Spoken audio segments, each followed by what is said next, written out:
नमस्कार। आपने किताबों में पढ़ा होगा कि भारत एक संघ है। संघ से क्या तात्पर्य है?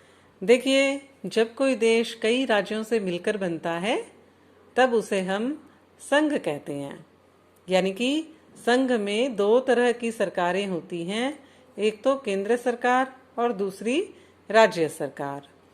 ज़्यादातर जो बड़े देश हैं उनमें संघीय व्यवस्था को अपनाया गया है, लेकिन इसका एक अपवाद अपने कह सकते हैं कि चीन है।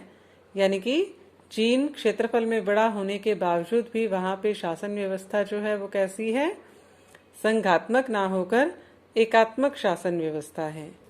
और एकात्मक शासन व्यवस्था किसे कहेंगे अपने?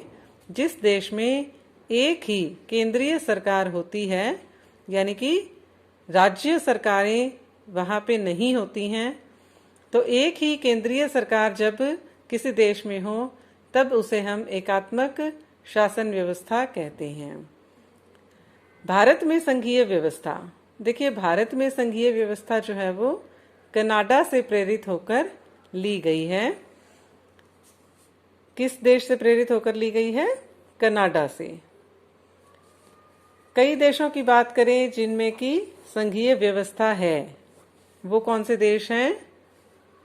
कनाडा, संयुक्त राज्य अमेरिका, ब्राज़ील, अर्जेंटीना, रूस, भारत, पाकिस्तान, ऑस्ट्रेलिया, स्विट्जरलैंड आदि कई देश हैं जिनमें कि संघीय व्यवस्था को अपनाया गया है।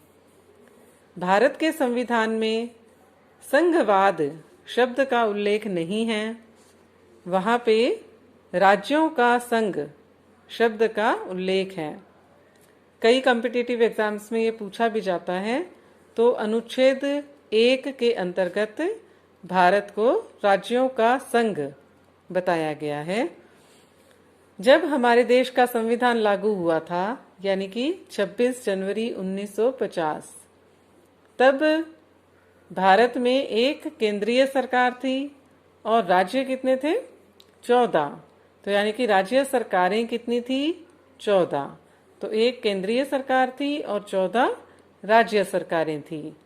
और हम आज की बात करें वर्तमान समय की, तो एक केंद्रीय सरकार है, 28 राज्य सरकारें हैं और 9 केंद्र शासित प्रदेश हैं।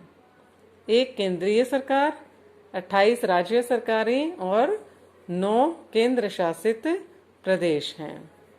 धन्यवाद।